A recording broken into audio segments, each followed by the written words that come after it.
everyone. For the last 3 weeks, we've been talking about the Sermon on the Mount. We've talked about the Beatitudes and how those that are blessed in the kingdom of God are the downcast, the meek, and the merciful. We've talked about how we are called to be more righteous than the Pharisees and the teachers of the law.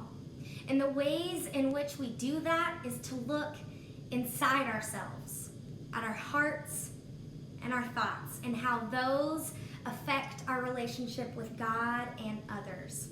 Last week we covered how Jesus tells us that our relationship with God is not something that is to be shown off to everyone so they can see how righteous we are, but to be humble. Today we're going to continue on with Jesus' sermon and see how we can continue to follow Jesus in the midst of a world that is often pulling us in other directions. Okay, this is Matthew chapter 7, verses 1 through 12. Do you judge so that you may not be judged? For with the judgment you make, you will be judged, and the measure you give will be the measure you get. Why do you see the speck in your neighbor's eye, but do not notice the log in your own eye? Or how do you say to your neighbor, let me take the speck out of your eye, when the log is in your own eye? You hypocrite! First take the log out of your own eye, and then you will be able to see clearly to take the speck out of your neighbor's eye. Do not give what is holy to dogs, and do not throw your pearls before swine, or they will trample them underfoot and turn and maul you. Judgment. It's something we all experience, whether we're the ones doing the judging or the one being judged.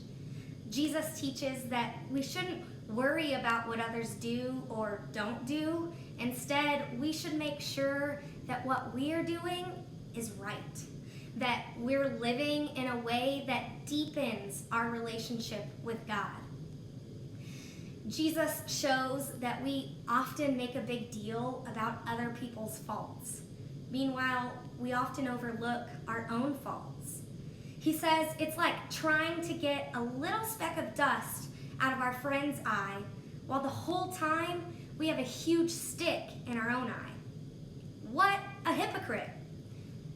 The Pharisees at the time were doing just that.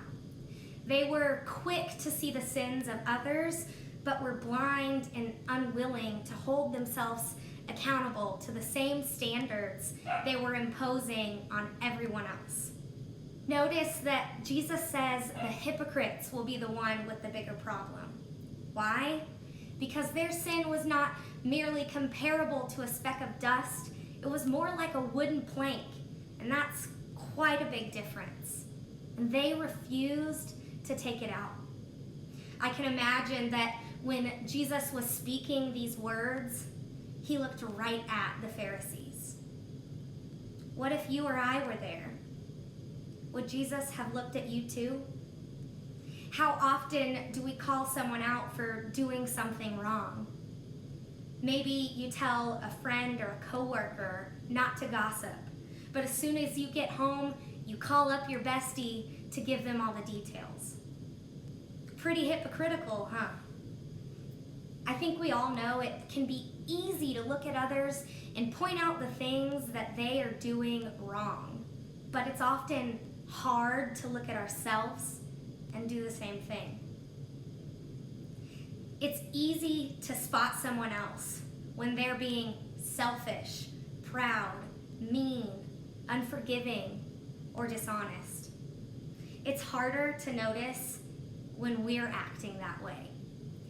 Jesus tells us that we should take care of our own problems and faults before we tell others how to fix theirs. Followers of Jesus are called to live differently, and Jesus is explaining what that looks like in a very practical sense. His words about judgment are reflecting what it means to love God with all your heart and your neighbor as yourself.